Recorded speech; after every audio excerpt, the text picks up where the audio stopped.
سلامونه. هیله یم چې جوړ او روغ به یاست. دغه ورځ کې که تاسو معلومات ولرئ، کربلا ډېره مشهوره سوې ده.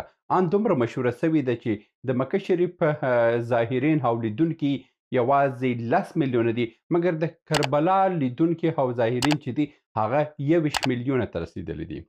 دا کربلا څه رقم شهرت ترلاسه کړو او دا د هراق دپاره کومه ګټه ترلاسه کوي.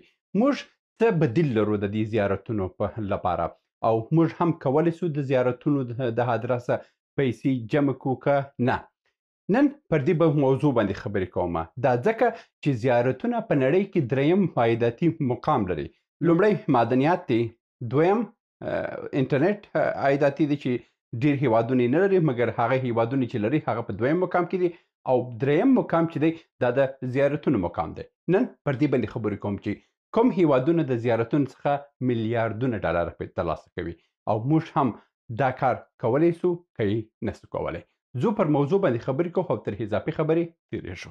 مخکې له دې چې زه اصلي معلومات تاسو ته وړاندې کومه، یو ځل ځو احصایه ګورو چې څومره کسان کوم مملکتو کې د زیارتونو ته ځي. د مثال په ډول باندې د کعبه شریفې زاهرین چې دي هغه یو فریضه ده پر مسلمانانو. تر هغه چې تیر سو دلته کربلا ته راځو. کربلا هر کال 21 میلیونه کسان، یعنی په تیر کال کې 21 میلیونه کسان ته رسېدلي د دې زاهرین. په بل قدم کې هر کال 4 میلیونه کسان نجف ته ځي، هغه هم د هراق یوه برخه ده. تر هغه چې تیر سو بیا موږ راځو مثلا د هند ګنګا ته ځو. د هند ګنګا هم چې دی هغه هم هر کال حدودا 20 میلیونه کسان ورته ځي. همدا ډول که راسو نیپال ته ولاړ شو، نیپال کې هم د بودا د لیدو د مجسمې د لیدو دپاره هر کال میلیون کسان هلته ځي. تر هغه چې تیر سو هر کال مشهد کې امام رضا زیارت چې دی هغه 25 میلیونه کسان ورته ځي. تر هغه چې تیر سو د قم کې د فاطمه زهرا مقبره ده چې هغه هم ډېر لیدونکي لري، چې دلته په احصایه کې ویل سوي دي چې هغه نږدې 8 میلیونه کسان هر کال ورته ځي. اوس راځو په دې برخه کې ته چې واتیکان سټي ده. واتیکان سټي هم چې په اصل کې د ایټالیا تر کنټرول لاندې ده او عایدات یې ټوله د ایټالیا هیواد د خوا کنټرولېږي او هر څه یې د هغه خوا کنټرولېږي، که څه هم یو مستقل هیواد په ډول باندې ګڼل کېږي، مګر دا چې دی د ایټالیا تر کنټرول لاندې دی او عایدات یې ایټالیا ته هم ځي. تر هغه چې تیر سو د بریتانیا دا کلیسا ګورو، په همدې ډول باندې که راسو دا د جاپان په جاپان کې چې هر کال یو غر دی، دې ته هم 10 میلیونه کسان ورځي. تر هغه چې تیر سو یو بل غر دی چې دا د بودایانو دپاره ډېر مقدس ځای دی، دا د جاپان دی چې هر کال 15 میلیونه کسان ورځي. او په آخر کې که د راسو دا د تبت کې البته اوس د چین تر کنټرول لاندې دی، دلته هم هر کال نږدې 20 میلیونه کسان د بودا د لیدلو لپاره ځي. اوس پر دې باندې خبرې کومه چې دا زیارتونه کله دې حد ته ورسېدل چې هر کال حدودا دومره زایرین ورڅخه ولاړ شي او دا دومره عایدات بعضې هیوادو ته جوړ کړي. نن پر دغه باندې اوس تاسو ته معلومات درکومه.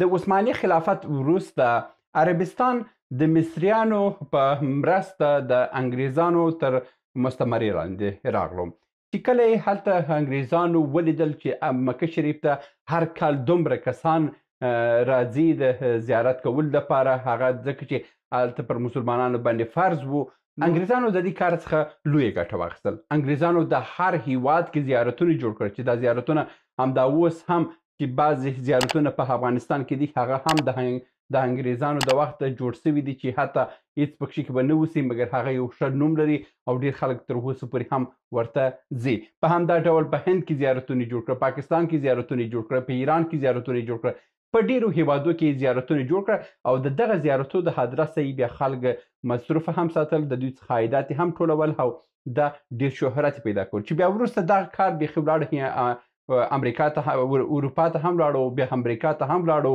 اوس پورې په شمالي امریکا کې هغه هیوادو کې تر اوسه پورې زیارتونه دغه رول لري. حتی په برازیل کې یو کلیسا ده چې د دولت په امر باندې خلک ته په جنت کې مځکې خرڅوي، یعنې دا هر هیواد د ځان څخه یو لارې جوړه کړې چې د خلکو څخه پیسې ترلاسه کړي. اوس راځم پر افغانستان باندې خبرې کوم چې افغانستان د دې لپاره کومه حل لاره لري چې افغانستان هم وکولی سي د کربلا ته ورته یو ځای جوړ کړي چې هلته هر کال په باندې میلیونونه کسان راسي او زیارت وکړي او د دې هدرسه افغانستان هم میلیونونه څه کوي چې میلیارډ ډالر وګټي. اول کې زه د کربلا طرحه تاسو ته وړاندې کوم چې کربلا سره کوم دې ځای شهرت ته ورسېدله. که تاسو د امریکا د زیارتونو د کنټرول یو کمپني ده، هغه یو ګروپ پیدل کېږي چې دا د مسلمانانو د زیارتو دپاره هم کار کوي، د عیسویانو هم کار کوي، د هندوانو دپاره هم کوي، د بودایانو دپاره هم کوي، چې په نړۍ کې څه زیارتونه واوسي، دوی هغه مذهبي اوسي که غیر مذهبي اوسي که هر څه نامه اوسي، دغه ګروپ هلته کار کوي. د مثال په ډول باندې په کربلا کې دا په 2008 کال کې دا طرحه د عراق حکومت ته همدغه امریکایي کمپني ورته وړاندې کړه او وی ویله چې زه کربلا ته هر کال حدودا 20 میلیونه 40 میلیونه 50 میلیونه کسان زه راغواړم او دوی ته هم یو لقب ورکوم او دوی ته د دې هدرسه موږ تبلیغات کوو تر څو خلک راسي او چې کله هم د خلک راځي موږ به ځینې په نمایي سره ګټه اخلو. همدا اوس همدغه امریکایي کمپني دغه هیوادونو کې ډېرې هیوادونو کې مبلغین لري، تبلیغات کوي، ملایان ته پیسې ورکوي دوی ته تر څو د کربلا دپاره تبلیغات وکړي، تر څو مثلا یو مخصوصه زیارت چې جوړیږي د هغه دپاره تبلیغات وکړي، خلک تشویق کړي تر څو د هغه ځای ته ولاړ شي. موږ هم په همدغه ډول باندې کولی سو که د امریکایي کمپني سره موږ اړیکې ونه لرو، موږ خپله هم دومره وړتیا لرو چې د افغانستان کې مزار شریف واخلو او داسې ځای ورته جوړ کړو چې هر کال میلیونونه کسان، یعنی که موږ 10 میلیونه کسان په هر کال کې د نورو هیوادو څخه موږ د زایرینو په شکل باندې راوغواړو، دا 10 میلیونه د دې 10 میلیونه ګټې زه تاسو ته ښیم. د مثال په ډول باندې د کربلا 21 میلیونه کسان دي، 21 میلیونه په عمومي ډول باندې په ټوله نړۍ کې په هر 15 سیاحینو ته یو کارګر پکار دی، یعنې 15 نفرو ته یو کارګر پکار دی چې هغه کې همدا یو کارګر کولی سي چې ډاکټر اوسي، دا کولی سي صفاکار اوسي، دا یو کار کولی سي، په مقصد د 15 نفرو دپاره یو کارګر.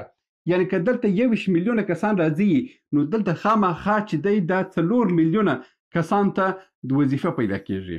دا 4 میلیونه کسان ته که په دغه 40 ورځې تر 80 ورځې چې 2 میاشتې دي که موږ وسو کړی چې 40 میلیونه کسان هم دلته ځان څخه وساتو او که یعنې د کار زمینه د 2 میاشتې دپاره خپل کسان ته ولرو نو دوی کولی سي په دغه 2 میاشتې کې نږدې $400 پیدا کړي. $400 په افغانستان کې همدا اوس کلنی عاید $250 دی، یعنې په $250 هم خلک نسي پیدا کولی.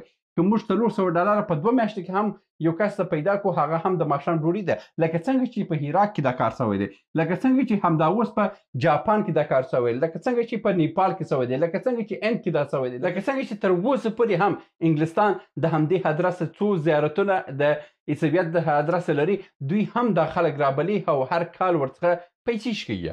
موږ 2-3 ځایه لرو. د مثال په ډول باندې اول راځم مزار شریف ته.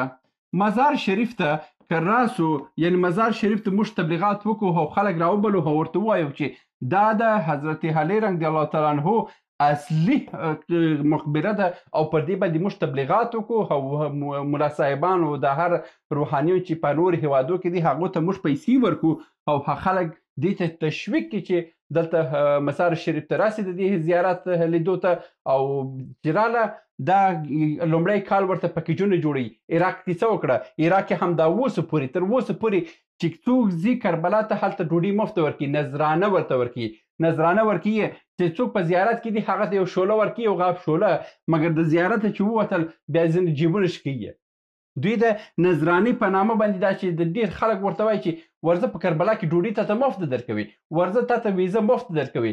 پخوا ویزه مفته او اوس د ویزې هم په پیسو کړه ورته، ځکه چې خلک د خلکو تګ ورته شروع سو. سبا ورځ کې هغه نذرانې هم ورباندې وي، هغه نذرانې څخه هم ورته پیسې اخلي، په همدې ډول خلکو څخه پیسې شکوي. نو تاسو هم کولی سئ چې موږ هم په مزار شریف کې خلک راوبالو او د حضرت علي رضی الله تعالی عنه ته منسوب کوم زیارت چې دی د همدې زیارت څخه موږ ګټې ترلاسه کړو. دا چې په ټول نړۍ کې چې خلک راځي او خپل د زړه تسلي کوي او خپل مشکل حلوي که نه حلوي هغه باندې موږ څه کوو، خو د دې وطن دپاره د دې چې موږ ځو د غربي هېوادو څخه خیرات ټولوو یې دا یې بهترینه لار ده چې څوک ساده خلک راځي را دې سي دلته دې پیسې ځینې واخله. دلته مارکیټینګ باید وسي چې میلیونونه کسان دې ځای ته راسي.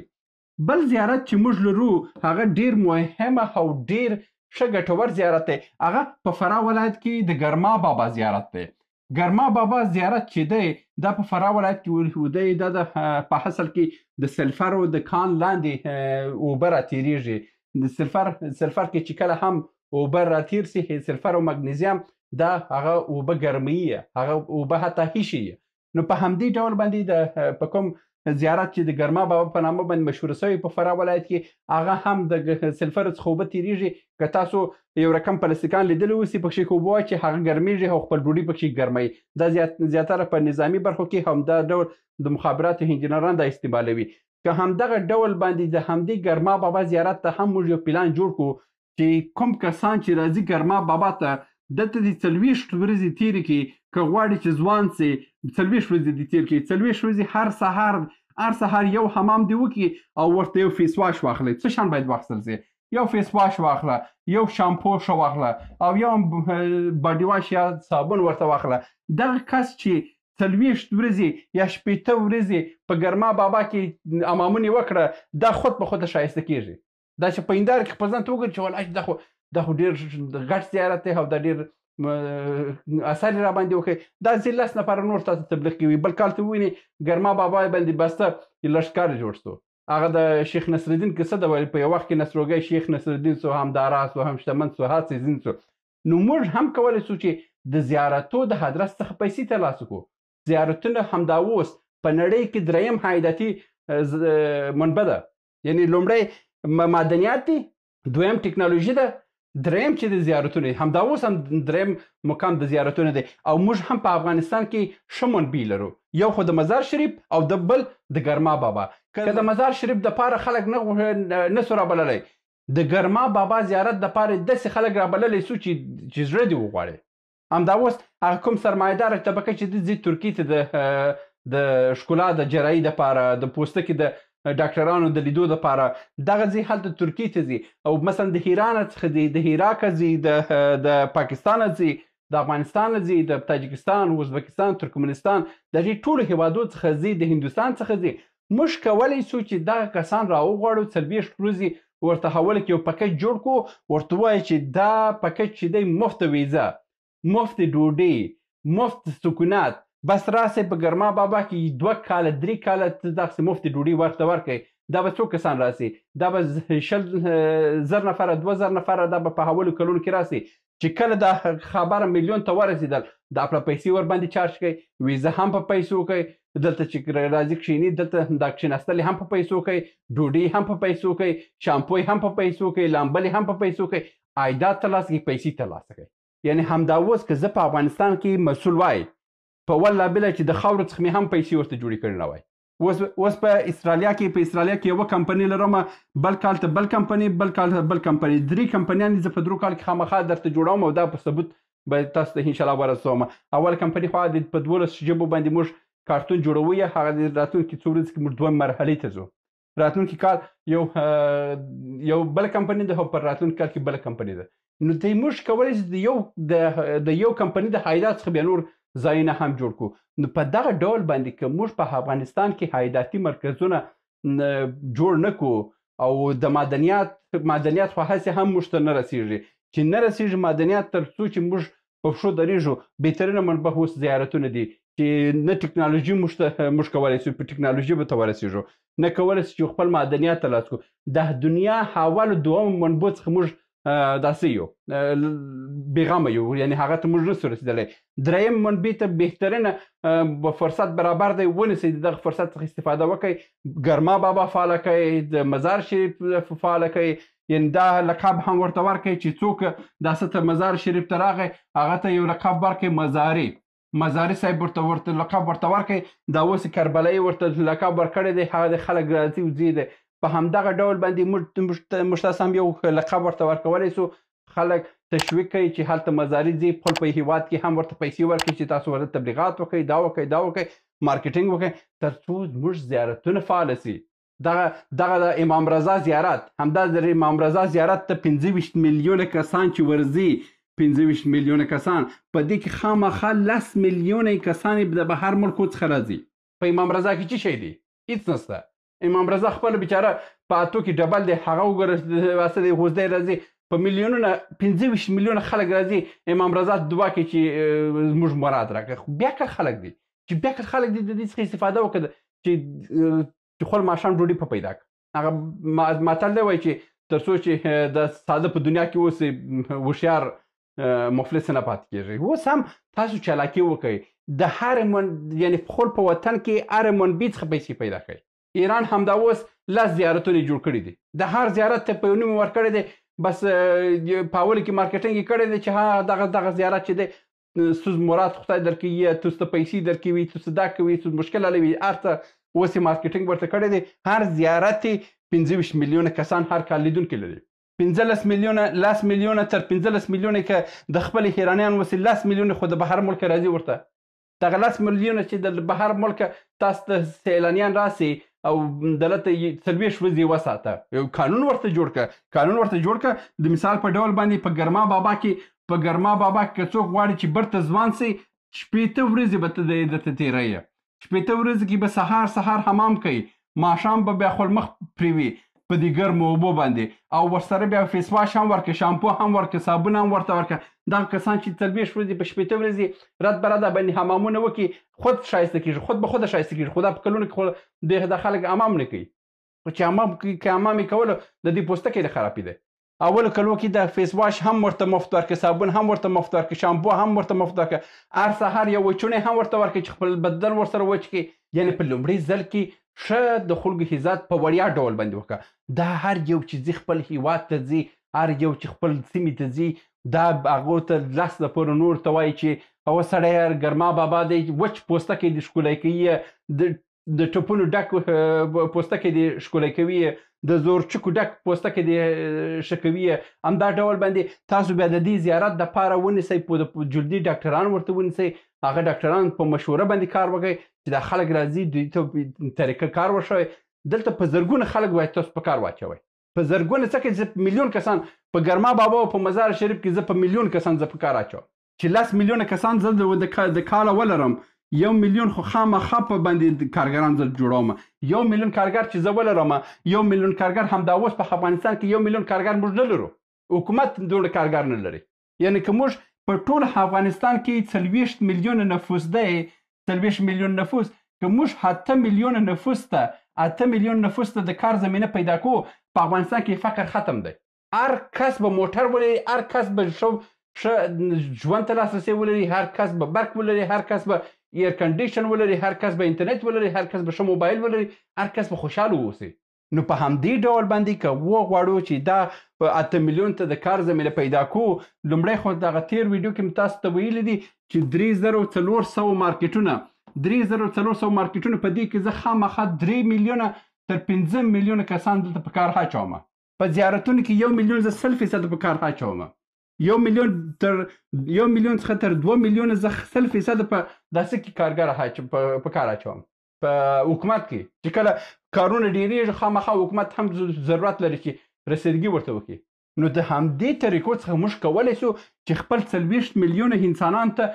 د ماښام ډوډۍ ورکړو په دې خو نه کېږي چې تر ټولو عمر باندې دا د سلطان محمود لټان مو ځینې جوړ کړي دي بس خیراتونه ورته راځي ملت کار نه کوي د یو څو کاله بعد به په موږ باندې څه وسي دا خلک خو په مفته باندې موږ ته خیراتونه نه راکوي ولې افریقا ته نه ورکوي افریقا کې هر کال میلیونونه انسانان د لوږې مري هغو ته څو خیرات نه ورکوي افغانستان ته ورکوي په دومره حقل ځان ته راوړي چې د حالات په موږ باندې غمیږي موږ باید حرکت وکړو موږ باید خپل ځان ته د ماښام ډوډۍ په خپله پیدا کړو او موږ باید په پښو ودرېږو که په پښو ونه درېږو همدا جنګونه به موږ په سر وسي همدا بدبختي به زموږ په سر وسي همدا وژل به موږ په سر وسي همدا ورور وژنه او بدبختي او ټکول او قتل هم به موږ په سر باندې ټول عمر وسي تر څو چې موږ ونه درېږو نو په آخره کې زه تاسو ته داسې خلاصوم 8 میلیونه کارګرو ته د کار زمینه پیدا کول دي، ځکه چې په اوسط ډول په افغانستان کې هر کورنۍ چې د 15 نفره دي، یعنی 15 نفر پر هر نفر باندې چې یو نفر د کارګر یعنی معاش ولري په هغه کور کې هغه 15 نفر ته د ماښام ډوډۍ برابریږي. چې دا 8 میلیون د پاره اوس د کار زمینه پیدا کوي، زه 3 میلیونه په 3400 مارکیټو کې زه د 3 میلیونه په کار اچوم، ځکه چې هغه د هاګیو مارکیټ دی، د شیدو مارکیټ دی، یعنی په زرګونه خلک به چرګان وساتي، په زرګونه خلک به غوایي وساتي، په زرګونه خلک به همدا ډول فارمونه ځان ته جوړ کړي. دلته 3 میلیون څخه تر 15 میلیون زه په زراعت او مالداري کې په کار اچوم. او بیا چې در هغه تیر سو دلته راسو په دې برخه کې یو میلیون څخه 1 میلیون تر 2 میلیونه زه په زیارتو کې په کار اچوم. 1 میلیون څخه تر 2 میلیونه کسان زه په زیارتو کې په کار اچوم او د دې عاید څخه ګټه اخلم، ځکه چې په نړۍ کې چې دریم مقام لري، په عایداتي مقام لري، نو ولې زه ځینې ګټه ونه اخلم چې نور هیوادونه ځینې ګټه اخلي، زه هم اخلم. همدا انګلستان چې دومره ځان متمدنه بولي، همدغه هر کال په میلیاردونو ډالر د همدې زیارتو څخه عاید ټولوي. نو د دې څخه ګټه اخلم په حکومت کې کارګران په کار اچوم، دلته نور کمپنیانې به راسي. دغه حرکت چې موږ ورکوي، که دا 3400 مارکیټ دي، دا زیارتونه دي، همدا حکومت دغه 3 کار ته وکوي، بیا په افغانستان کې بیا د کمپنیانو د راتګ او د پانګونو حالت وګورئ چې څومره پیسې به راسي او څومره کاروبار به راسي په افغانستان کې. دا د نن ورځې ویډیو. خو یو خبر تاسو ته کوم، د کلیوال پښتو په نامه باندې چې کوم فیسبوک زما ویه پخوا هغه زما څخه د لاسه وتلی دی، ټول ته وایم، ځکه چې یو کار چې زه کوم په هغه باندې زه پښیمانه نه یم، هغه زما د لاسه وتلی دی. او که زه د یو کس سره چې مخالفت کوم، مخالفت باید په نزاکت کې واوسي، په احترام کې واوسي، باید هغه نقطې ورته معلومې سي چې ورور دغه غلطي ده، په دې رقم داسې نه چې ښکنځل وسي. کوم کس چې ما اډمین ټاکلی و، زما فیسبوک له منځه ولاړو، نو هغه چې دی منیجر دی، اډمین نه دی، عمومي اډمین نه دی، نو هغه نسي کولی چې د فیسبوک نوم واړوي او دی بس د هماغه فیسبوک څخه استفاده کوي. څو وار مې هم ورته ویلي دي چې دا کار مه کوه. څو ورځې مخکې د هغه فیسبوک ما په اکاونټ کې ما په موبایل کې فعال ویه، د هغه څخه مې څو ملګرو سره خبرې هم کړې دي، مګر اوس هغه خپل پاسورډ یې هم واړوی، یعنې په کلي ډول زما تر کنټروله وتلی دی. زه هیڅ کنټرول پر هغه فیسبوک باندې نه لرم. ډېر خلک د هماغه فیسبوک څخه ګیلې کوي چې دغه فیسبوک څخه ستا د ادرسه دی. زه پر هغه باندې یعنې زه اوس که داسې وایم، قسم درته اخلم چې زما فیسبوک ډیلیټ شوی دی. زما فیسبوک چې ډیلیټ شو، هغه عمومي اډمین هغه زه وم. هغه زما د هغه فیسبوک سره حدودا 12 ما د کمپنۍ صفحې هم تللي دي. زه دا اوس کې 12 چینلونه د یوټیوب چلوم، یعنې هیڅ دغه ته بیکاره نه یم. هغه سړی چې دی شپه تر سهاره ورته بیکاره دی، کمنټونه او پوسټونه په هر ساعت کې پوسټ نشر کوي، نو دومره زه بیکاره نه یم. او زه دلته چې استرالیا کې ژوند کوم، زه پر 9 بجو بیدېږم، 9 بجې یعنې د افغانستان په 3 بجو په 2 بجو باندې زه بیده یم. هغه تر سهاره فعالیت دی، 24 ساعته دغه پوسټون روان دی، خوب لږ چې نه لري. نو د ټول څخه هیله کوم چې هغه فیسبوک ماته منسوب دی، مګر زما نه دی. نو د ټول څخه بخښنه غواړم دا چې د هغه ادرسه خفه کېږي. نو ایلمند یم چې ودنس، ځکه چې ما تر کنټروله وتلی دی او دا کس چې دی ما په خوله هم نه کوي. او هیلمند یم چې ژر ما فیسبوک برته فعاله سي، تر څو اوس کړه هغه صفحه هم برته کنټرولي په لاس کې ونیسم. دا د نن ورځې ویډیو. هیلمند یم چې دا ویډیو کې مو هم څه ترلاسه کړي وسي. در بیا هم په الله سپارم. ښې چارې. سلامونه. موږ ډېر موضوعات جوړ کړي دي. که سیاسي موضوعات غواړئ ووینئ، نو دلته کلیک کړئ. او که غواړئ اقتصادي موضوعات وګورئ، نو دلته کلیک کړئ. او که غواړئ چې د تل لپاره راسره واوسئ، نو دلته کلیک کړئ او چینل سبسکرایب کړئ. مننه.